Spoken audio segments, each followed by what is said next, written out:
Beneath Colorado's calm skies, darkness bled through ordinary streets. A man gunned down beside his car. A husband was found lifeless in his Greeley hallway. A father entombed in concrete beneath his own floor. Each scene, once peaceful, became a monument to rage, greed, and obsession.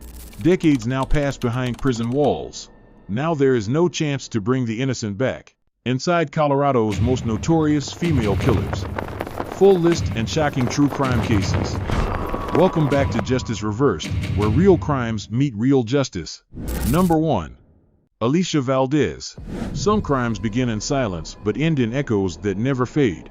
On a cool April evening in 2018, the parking lot of a quiet shopping center in Edgewater, Colorado, became the scene of a senseless killing. 27-year-old Andrew Jennings, a former college football player known for his humor and kindness, was out picking up dinner for his girlfriend when his life was violently stolen. As he stepped from his car, 3 young offenders, Alicia Elena Valdez, 19, Caleb Vigil, 19, and Devin Howard, 20, waited in the shadows. They had spent weeks plotting a quick way to make money. Armed with a 9mm pistol and Valdez's silver Mitsubishi Eclipse as their getaway car, Vigil confronted Andrew at gunpoint, demanding his wallet. Instead of surrendering completely, Andrew tried to disarm him. A split-second act of courage met with a single, fatal shot to the chest. His body fell to the ground as the trio fled, leaving the wallet, the object of their greed, beside him. The violence didn't end there. As Howard sped away, the car's tires crushed Andrew's body. Surveillance footage later captured Valdez and her partners laughing, joking, even celebrating their crime inside a nearby 7-Eleven. Prosecutors later recalled how she described the murder as tight. The next day, Vigil and Howard committed another armed robbery, then fired bullets into a pregnant woman's home in Arvada, proof that their spree had only begun. Investigators first believed Andrew's death was random, but a witness had seen everything: the gun, the car, the panic. Her description matched a vehicle linked to another shooting in Denver. Detectives traced the car's registration to Valdez and Vigil. 3 days after the murder, police pulled the silver Eclipse over. Inside was the gun, hidden under a pillow. Vigil simply told officers, "Tell my family I'm going away for a long time." During questioning, Valdez denied everything. Calm, confident, and manipulative, she claimed she remembered nothing, insisting she didn't know the gun was in her car. But digital records, fingerprints, and witness statements told the truth. She was charged with first-degree felony murder, attempted aggravated robbery, and conspiracy. In July 2019, after a 6-day trial, a Jefferson County jury found her guilty. 1 month later, she was sentenced to life in prison without parole at age 21. Vigil and Howard received life sentences, plus hundreds of additional years for their roles in the murder and subsequent crimes. In court, Andrew's family spoke through tears. His mother described the pain of waiting for a son who never came home. Prosecutors said Valdez showed no remorse and no humanity, a chilling contrast to the gentle man whose only mistake was kindness. From tragedies like this come lessons that cannot be ignored. Never underestimate desperation in others. Public spaces are not always safe, and a single reckless plan can destroy countless lives in seconds. Because sometimes, evil doesn't plan chaos, it plans profit and finds death instead. Before moving on, if this truth hits you, press hype, stand with the forgotten, amplify justice, and make sure silence never buries the voices of the lost. Number 2. Carol Lynn Baker and Kelly Lynn Baker. Some crimes begin where trust runs deepest, behind the walls we call home. In August 2017, the small city of Greeley, Colorado, awoke to tragedy. 59-year-old Randy Baker, a respected substance abuse counselor and former addict who had dedicated his life to helping others recover, was found dead inside his house. His wife, Kelly Baker, told police she discovered him lying motionless in the hallway, fast food spilled across the floor. At first glance, it looked like a medical emergency. Randy had heart problems. Everyone assumed it was natural. But the autopsy told another story: 2 bullets, one to the shoulder, one behind the ear. It was no accident. The killer wasn't a stranger lurking in the dark, it was family.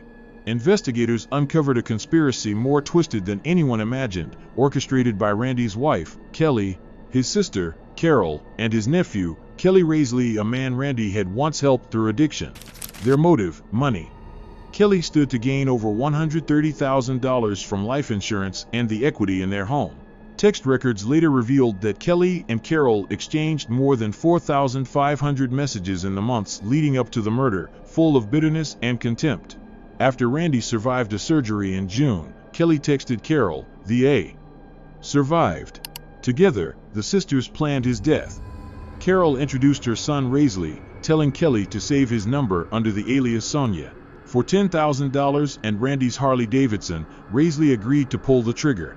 On the morning of August 16, he ambushed Randy outside the house as he stepped from his car, shooting him twice before fleeing in Randy's vehicle. The car was later found abandoned, cleaned of evidence, and listed for sale by Carol Baker on Facebook.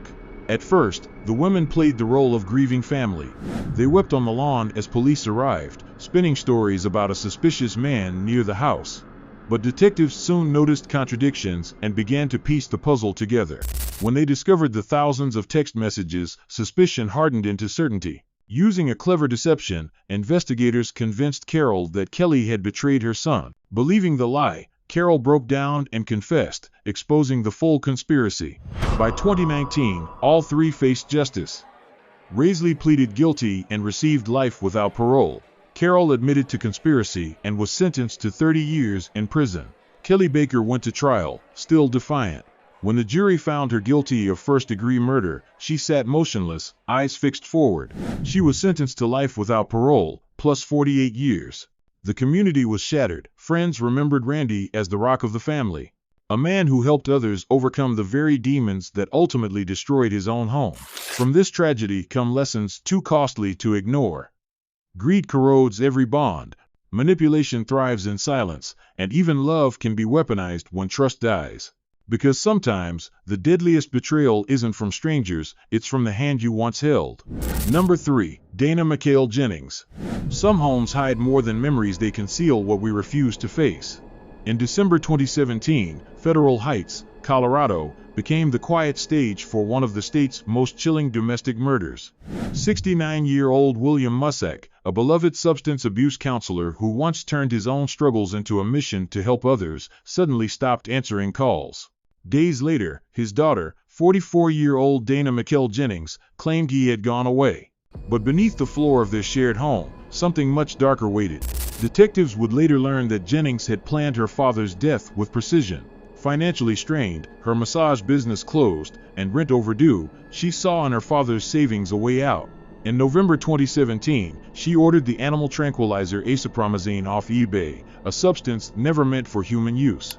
It acts by slowing respiration until the heart stops. On December 7, William texted his son in distress, "Dayna drugged me." He described eating a hamburger she'd given him, then blacking out for 15 hours. That was his last message. The following day, all communication stopped.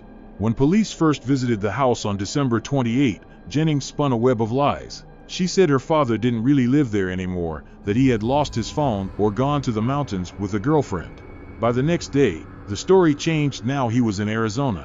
Investigators were polite but skeptical. Then came the smell. Officers described it as like sewage and something rotting. Jennings blamed a toilet overflow.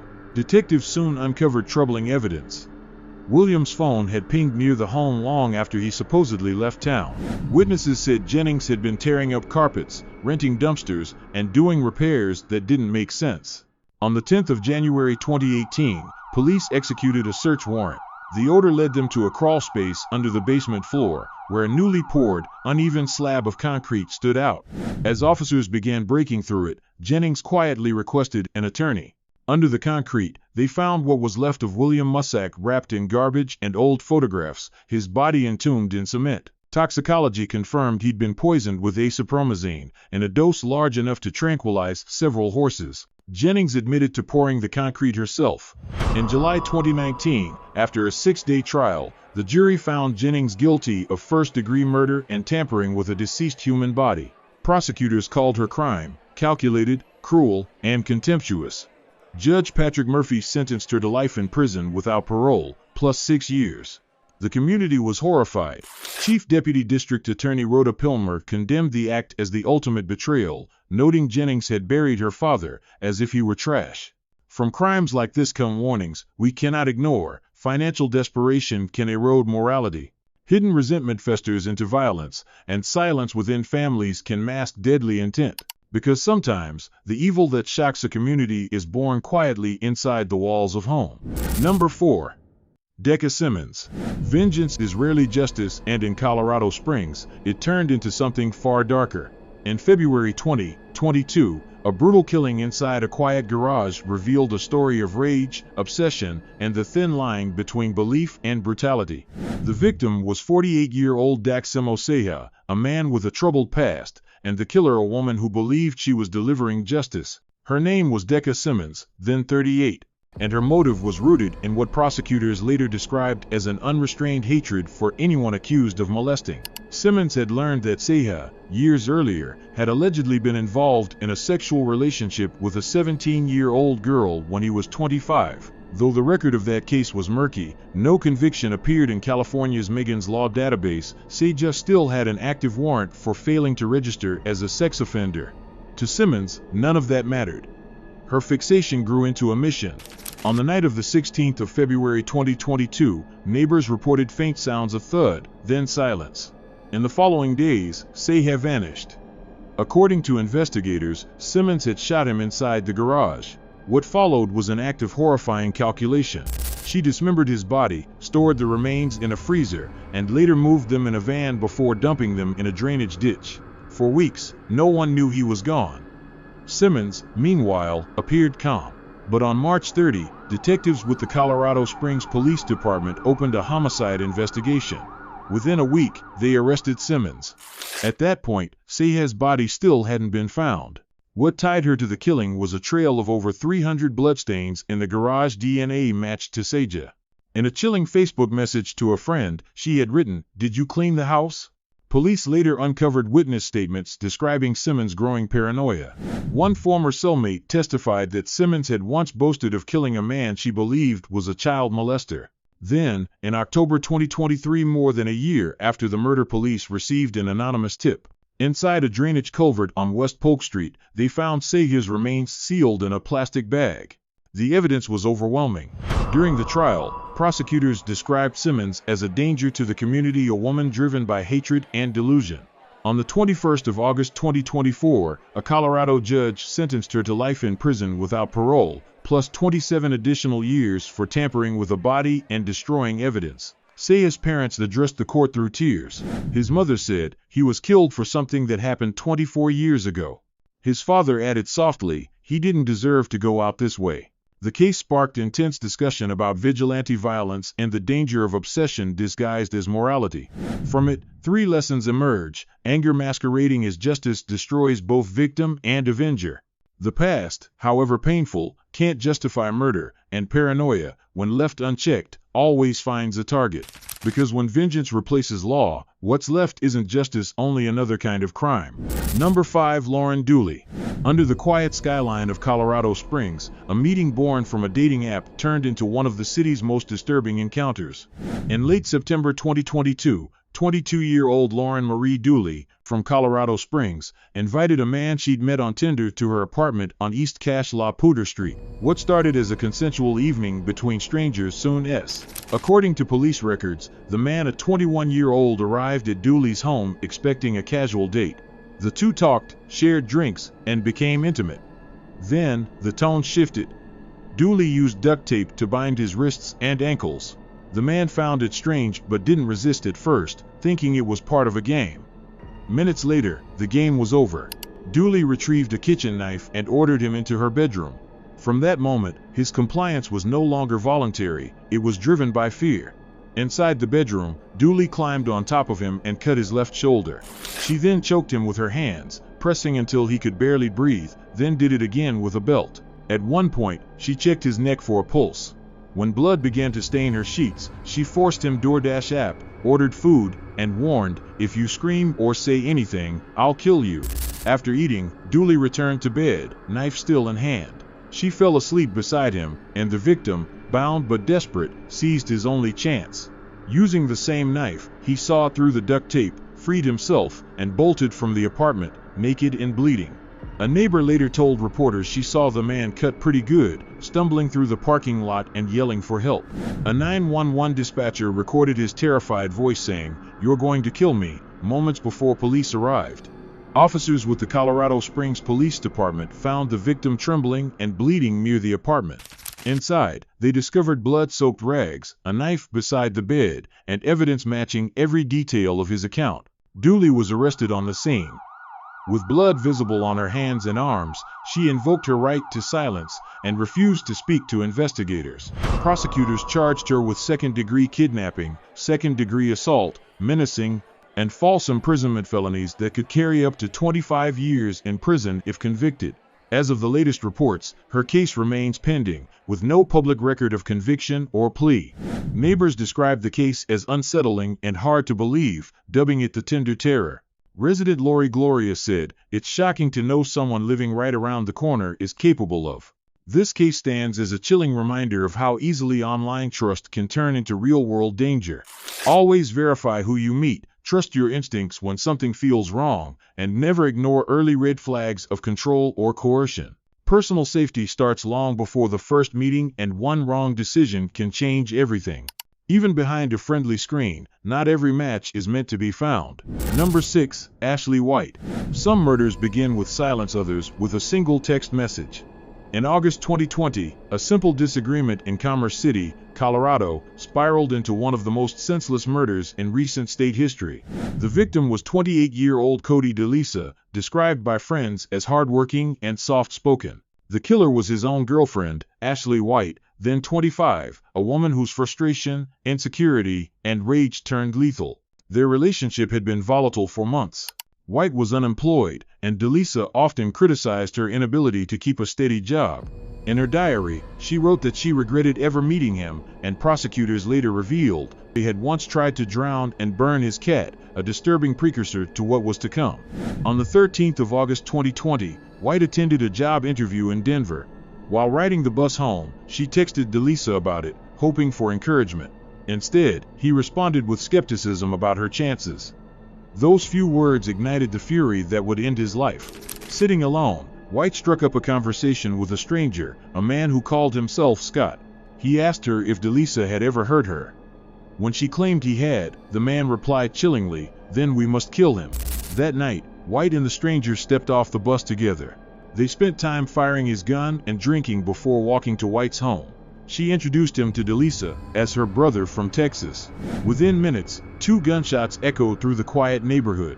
Cody DeLisa was dead, shot twice in the head at point-blank range. White and Scott stole his wallet, left his body on the floor, and disappeared.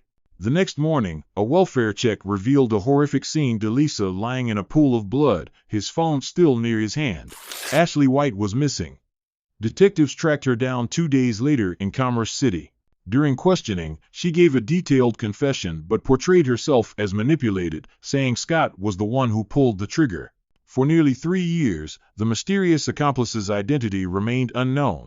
Then, in 2023, a woman came forward claiming her boyfriend, Michael Stratton, had confessed to being Scott. Her statement perfectly matched White's account. Police later confirmed Stratton was already in custody for a separate murder in Pueblo but had been declared incompetent to stand trial. He has yet to face charges in the DeLisa case. In January 2025, after a 3-week trial, an Adams County jury found Ashley White guilty of second-degree murder, conspiracy to commit murder, and robbery. She now faces up to 48 years in prison. District Attorney Brian Mason called the crime tragic and senseless, adding that White's callous actions destroyed a life over words that never should have led to violence. The lessons left behind are stark. Unchecked anger can turn ordinary moments deadly. Strangers offering sympathy can conceal danger, and impulsive decisions can bind lives to tragedy forever. Because sometimes, a single message sent in anger becomes the last one ever read. Number 7. Jennifer Reali. In the quiet gems of Colorado Springs, where faith and fitness intertwined, a forbidden liaison spiraled into an unthinkable act of violence. Jennifer Reali, a 28-year-old florist employee and mother of 2, became entangled in a deadly affair with Brian Hood, a 32-year-old insurance salesman, church devotee, and husband to Diane Hood, a 32-year-old mother of 3 battling lupus. What began as a platonic encounter in a hot tub around March 1990 escalated into a sexual relationship 2 months later. Reali later testified that Hood seduced her with his physicality and piety, claiming their intimacy made them one. He allegedly manipulated her using Bible passages from the Book of Samuel, insisting that murdering Diane, who he said suffered immensely from her illness, would be less of a sin than to divorce her and part of God's plan. Reali, influenced by this brainwashing, requested her husband Ben, an Army intelligence officer and antique gun collector, to bring home his .45 caliber Colt .45 Peacemaker revolver for protection. On September 12, 1990, as Diane left a lupus support group at a community center, Reali approached in disguise. An army field jacket, military fatigue pants, and black ski mask. She grabbed Diane's purse to impede her escape, shot her in the back, knocking her down, then stood over the pleading victim, cocked the weapon, and fired a second shot into her chest. Diane died en route to the hospital in this execution-style killing, dubbed a cold-blooded shooting. Investigators initially eyed a botched robbery, but the recovered purse found nearby with the discarded clothing lacked valuables, weakening that theory. Brian Hood's alibi and mismatched physique, 6'3" versus the shooter's 5'6" stocky build, shifted focus. Ballistics linked the bullets to an 1,870 Colt .45 Peacemaker. Dog hair on the clothing matched the Reali's pet. A tip from Reali's florist employer exposed the affair. Confronted, Reali confessed, "I did it," revealing Hood's orchestration. Further probes uncovered Hood's $100,000 life insurance on Diane and prior discussions of killing her. Reali, arrested for murder and conspiracy, testified against Hood to avoid the death penalty. Convicted of first-degree murder, she appeared composed yet remorseful in court, sentenced in 1992 to life with parole possibility. Hood, found guilty of second-degree murder and conspiracy, received 37 years, his demeanor stoic amid the revelations. The case exploded in the media as the Fatal Attraction killer saga, drawing national scrutiny. Reali's parole hearing stirred debate. In 2017, deemed low risk, she was released after 26 years, only to die of pancreatic cancer in 2018 at 55. Hood was paroled in 2019 after 27 years. From this tragedy emerge stark warnings. Beware manipulative partners wielding faith as a weapon. Questioning twisted interpretations of Scripture before acting. Remain vigilant against emotional coercion in affairs, recognizing signs of brainwashing like isolation from loved ones. Finally, report suspicious behaviors in relationships promptly to authorities, preventing escalation to violence. In the end, blind devotion can veil deadly intent, reminding us that true faith never justifies harm. Number 8. Jennifer Reba Emmi.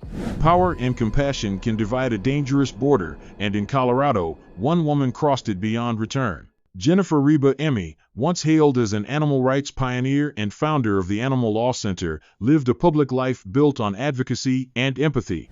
But behind the facade, investigators uncovered a disturbing pattern of control, threats, and violence that would end her career and freedom. Her unraveling began after her husband, Donnie Emmi, filed for divorce in 2019.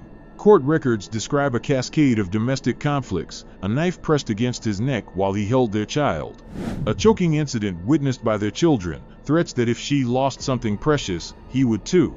Her marriage, career, and reputation all spiraled as her rage deepened. By November 2020, prosecutors said the respected lawyer had turned predator.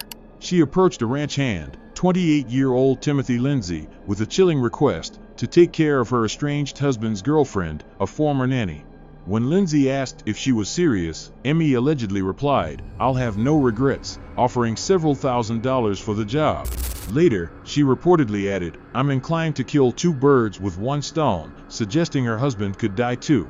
Lindsay went straight to authorities.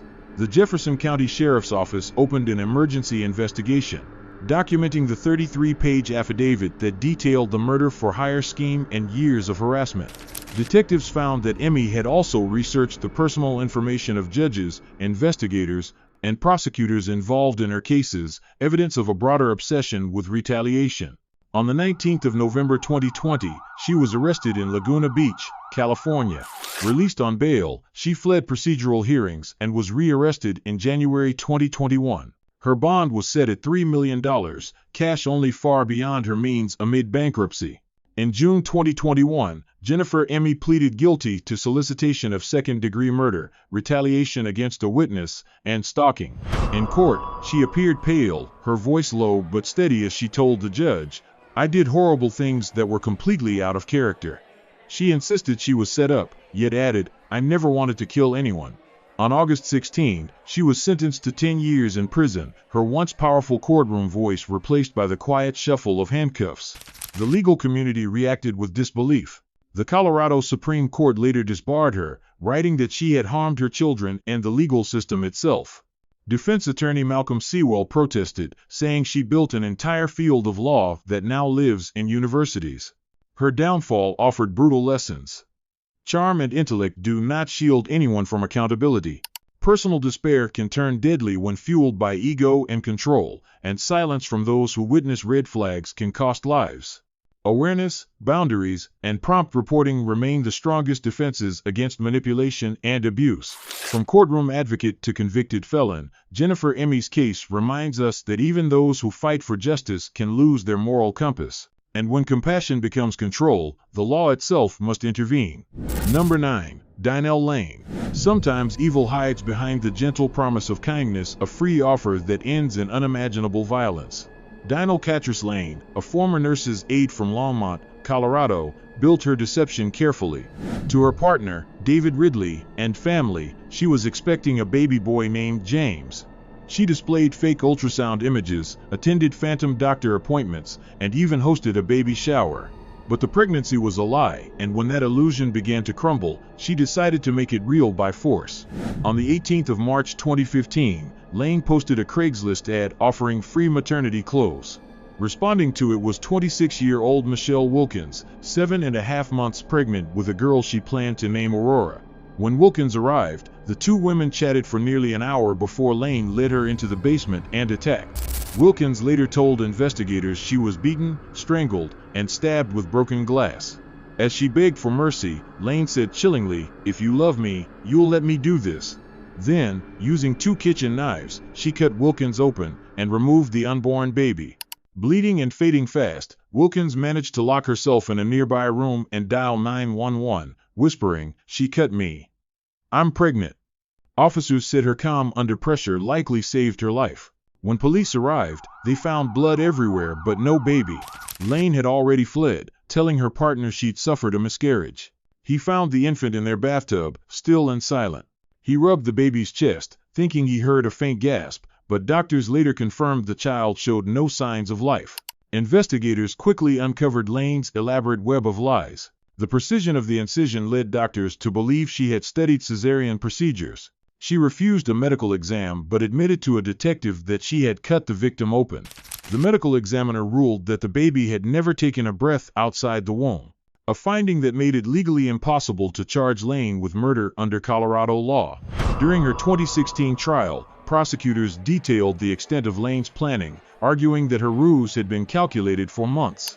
The defense insisted her act was impulsive, not deliberate. The jury disagreed. After deliberating less than a day, Lane was convicted of attempted first-degree murder, unlawful termination of a pregnancy, and assault. At sentencing, Judge Maria Birkenkotter imposed the maximum 100 years in prison. Asked if she wished to speak, Lane simply said, "No." Michele Wilkins survived against all odds.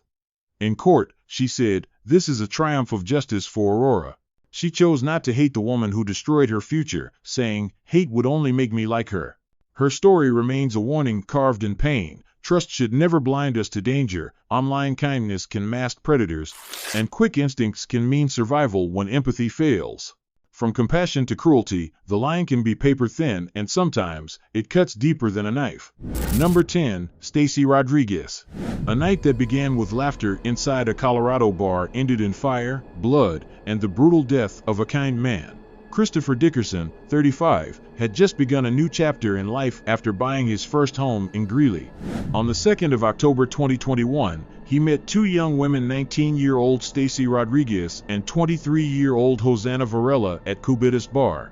Surveillance cameras later showed Dickerson's blue Hyundai leading their silver sedan through quiet suburban streets toward his house. Hours later, his body would be found inside that same home, stabbed in the neck and surrounded by flames. Inside, the evening started casually. They drank Budweiser and vodka. Varela later testified that Rodriguez grew jealous when Dickerson gave her more attention, playfully slapping her twice. In an instant, the mood turned violent. Bottles smashed. Dickerson stumbled backward as Rodriguez grabbed a makeshift weapon, a metal nail file, from the table. What followed was described in court as a frenzied and focused assault. The medical examiner found clustered wounds within a 1-inch radius, the broken handle still buried in his neck. After Dickerson fell, the two women ransacked his bedroom, taking jewelry and a gold engagement ring before dragging his body to the floor. At 5 a.m., they fled, only for Rodriguez to return minutes later. She re-entered the darkened home and set it ablaze. The flames tore through the living room before neighbors noticed smoke and called 911. When firefighters pulled Dickerson's body from the wreckage, there was no soot in his lungs, proof he was already dead when the fire began. Investigators pieced the case together through hours of surveillance footage. They traced the women's silver Chevrolet Malibu from the bar to the crime scene, then to an apartment complex where it was abandoned. From there, they switched into a Chevrolet Tahoe registered to Rodriguez's sister. When questioned, both denied ever meeting Dickerson. But the evidence license plate readers, video logs, and Varela's testimony left no doubt. Varela eventually took a plea deal, admitting to arson and helping conceal the body. In exchange, prosecutors dropped her murder charge. Her testimony in 2025 sealed Rodriguez's fate. The jury heard that Rodriguez acted out of possessive jealousy, enraged that Dickerson flirted with someone else. She claimed self-defense, insisting she panicked, but prosecutors called her cold and calculating.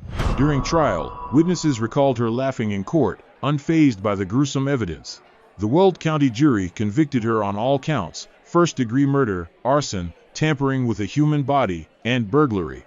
Judge Vicente Vigil called it one of the most disturbing cases this court has ever seen before sentencing her to life without parole, plus 56 additional years. From senseless jealousy to calculated destruction. This case reminds us that danger often hides behind charm. Trust cautiously, notice possessiveness early, and never ignore small acts of control. Lives can pivot on one ignored instinct. What began as a night of companionship ended as a lesson in how quickly envy can turn lethal and burn everything in its path.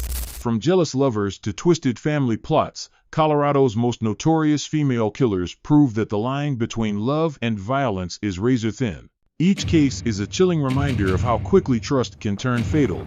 If these stories gripped you, don't look away now, because more real, shocking crimes from across America are coming soon. Subscribe to Justice Reversed and tap the notification bell, and stay with us as we uncover the darkest corners of true crime, where every verdict tells a story, and every story reveals a truth.